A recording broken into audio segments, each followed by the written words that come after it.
So, unfortunately, it is that time of year again when all of us who live up here in the northern half of the country have to put the bikes away. Yeah, both of my bikes are on battery tenders right now, and they're, have fuel stabilizer in them, sitting there for the rest of the winter. Now, honestly, mine went into hibernation just a little bit early this year because I ended up having surgery on the 30th of October. And I'll tell you about that here in a little bit. What we're going to talk about here in this video today is, well, life, YouTube, the reality of YouTube, and maybe I'll offer a little fatherly advice to some of the young folks out there. So first, let's talk about life. All of us who have made it to this stage of life, I'm now 66 years old, right? We know that, well, like the saying goes, life sucks and then you die, right? Or life's a bitch and then you die. Now, of course, along the way with all of the struggles and things that you go through, there are also some amazing and beautiful moments, right? So life isn't just a bitch. It's an adventure, and it has its ups and downs. That's just the nature of life. That's just the way things work. And you learn that, again, as you get older. So for our little Ripley Greene clan here in Massachusetts and down in Texas, 2005 was truly, well, a bitch, right? Kathy and I got to do some great things. Going to Ireland in May earlier this year. I got to go to Nova Scotia. I got to go to the Catskills. And then I got to ride out to the Adirondacks and have a great weekend with some friends. So there was a lot of great riding and things that went on. But there are also some tough things. My brother-in-law passed in June, right, which was a big surprise. And as everybody knows who watched my Nova Scotia videos, I took him with me, at least a symbol of him, and taking Mickey Mouse with me on that trip because he loved Disney and the parks and all of those kinds of things. So that was rough, and our family is still recovering from that. Right? And I'm not the only one, or we're not the only family that's going through those kinds of things. We have friends as well, our immediate friends and some adjacent friends who are going through similar things or have gone through similar things. It's been a rough year, right? I've also had a family member diagnosed with stage 4 cancer. I'm not going to give you details on that, but unfortunately, they are having to go through that struggle as well. So like I said, 2025 has been a rough year. Now for me, I also made a decision to have some surgery, right? And that was prostate surgery.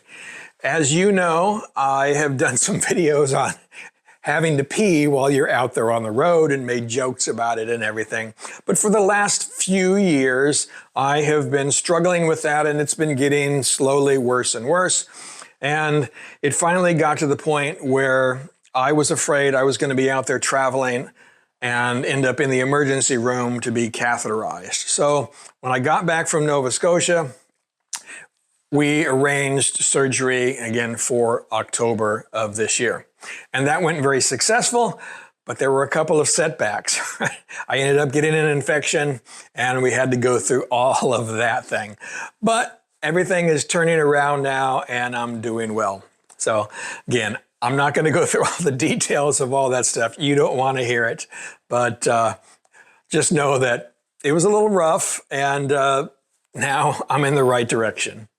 Now, in amongst all of these doctor visits that I've been having, the last one was my yearly physical to my primary care physician. And of course, I'm now relating to her all of these things that have been going on, not only with me, but again, with my family, right? And she was asking, how my wife and her family were doing with it. And I told her, I said, well, it's been tough, right? They're a very close family, and losing her brother, Kathy's brother, and the brother of her sisters, and the, of course, son of Kathy's mom, who is still with us. She's 93 now.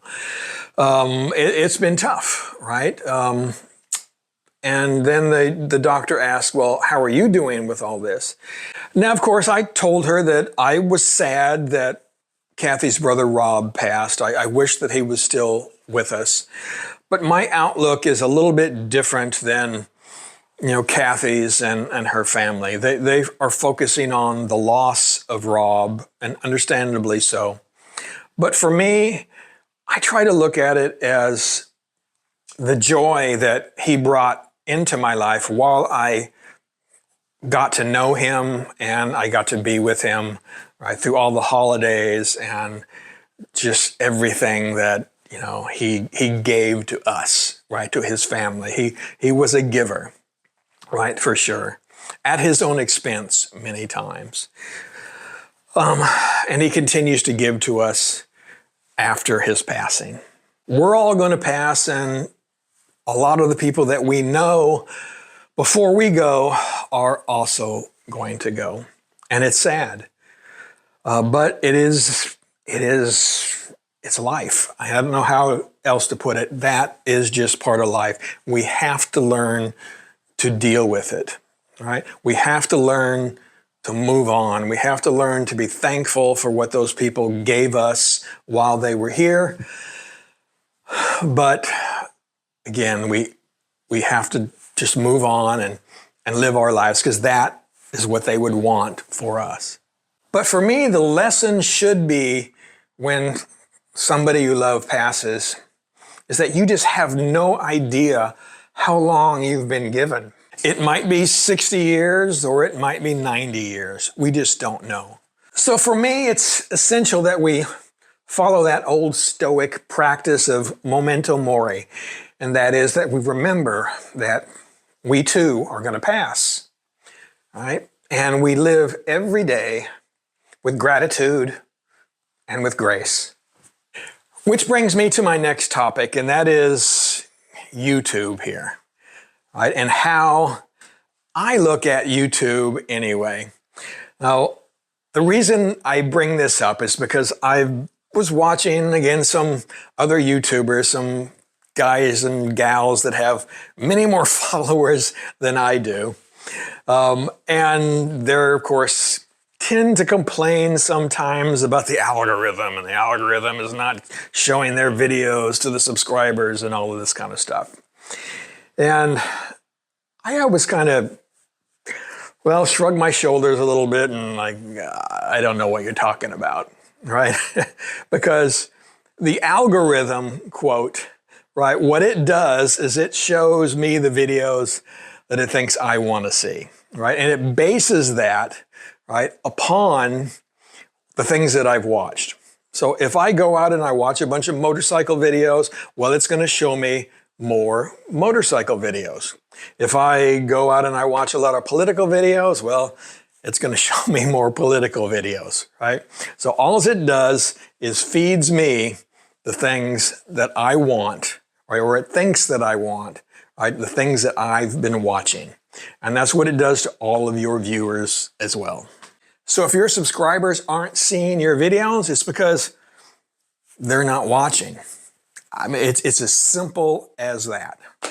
And let's talk about subscribers and numbers, because even though I have 40,000 or just under 40,000 subscribers as I'm making this video here, and that sounds like a lot, in the scheme of things, well, it doesn't make me a huge YouTuber, right? If I really want to be considered a large YouTuber, I need 100,000 or more, right, YouTube subscribers. The thing, though, is that the people who get to that number are a very small percentage of the people who make content out there, right? At 40,000 subscribers, that puts me in the upper 2 or 3% of all YouTube channels in the world. If I have 100,000 subscribers, which I would love to have, so go ahead and subscribe, please. But if I ever do get up to that number, that'll put me in the upper 1% of all channels out there on YouTube. And if I get up to 1 million subscribers, like Itchy Boots at close to 3 million subscribers now, well, you're in the upper 1/10 of 1% of all channels. And while I understand some of the younger YouTubers out there want to make this into their profession, they want to make a living doing it, for me, that just isn't what this is all about. I mean, yes, I have my affiliates that I work with. You know, AEROSTICH, Colite, and FANTTIK are my top 3 affiliates that I work with, right? They make great products, and so I am happy to kind of support them, and of course they support me, that I get a little commission off of the sales people who use my link. So again, please do that. And I also make some money off of the ad revenue off of this channel. Right? And again, all of that helps. But if I'm honest with you, I make no profit off of this YouTube channel every year, because in order to create the videos for you, one, I have to buy equipment, right? And I'm constantly having to replace equipment or upgrade equipment. And also I have to go out and travel, then that costs me a lot of money. Going up to Alaska in 2024, well, that cost me about $10,000 or $12,000 for that trip. Now, did I make that much off of the videos that I produced? No, not even close. So for a small channel like me, making a little money off of the ad revenue and making money off of my affiliate links, well, that helps to pay for those trips, right? The big benefit that we, again, small creators get is that because we have to declare all of the profit that we make off of these videos, well, we also get to declare all of the expenses, right? So every year, you know, I have a little bit of a loss, right, off of this channel. And again, it's just the nature of the beast. So for me, my outlook as an older guy doing this since 2011, yeah, I've been doing it for 14 years now, right, is mainly just to have fun, right? As long as I am enjoying creating these videos and interacting with you, my viewers, then I'm going to keep doing it. If it gets to be that this is a business for me, right, I have to worry about making a profit and all this, well, that's not where I am at this stage in my life. I understand that as a younger person, you would be in that stage, right? For me, I'm glad though that I chose to make a living, right, in the computer field, in the chiropractic field, right, and that YouTube and traveling was my hobby, my joy, my passion, right? And that's what I want to keep it being, is my passion. I don't want to get to the point where I am pressured to go on a trip because I need content, right? I want to go on the trips that I want to go. I want to see the places that I want to see and have the experiences that I want. I just happen to take a camera along with me and I will document it for the YouTube channel. But again, the purpose of me riding is to ride, it's to travel. It is for the enjoyment. It is for the things that I see and the things that I get to experience, not for making YouTube videos. So speaking of making YouTube videos and going to the places that I want to go see, what's on the schedule for 2026? Well, I'm not quite sure yet. I'm working on a couple of things, and it's going to involve both of them so far, going over to Europe and doing some riding over there. When I was over in Ireland, I said to my wife, I've got to come back here and rent a bike, ride around Ireland, and then also go over to Scotland. So that is on my list of things to do, and I'm working on building that. Whether it's going to come to fruition, I don't know. It's going to depend upon cost and timing as well. Right, because I do have to go down to Texas and see my family. So I will try to do that in the spring. And then later in late summer, I might be going over to ride the French and Italian and Swiss Alps. Again, that's in the works, but I don't know if it's going to happen yet. I'll let you know if it does. And if those things don't end up happening because of cost or availability, well, then I'll find something to do here in the US. I've been thinking about kind of a southern tier tour, right? I haven't done a whole lot of touring down in the southeast of the United States. I've ridden through it several times, getting from here to Texas, for example, but I haven't done a lot of touring in like Georgia, Florida, Mississippi, Alabama. So I'd like to go see if I can find some good roads there. And then maybe head all the way across. In Texas, I've done some riding in Texas, but I know there's a lot more to see. I haven't been able to do all of the hill country rides out there, so that's on my list.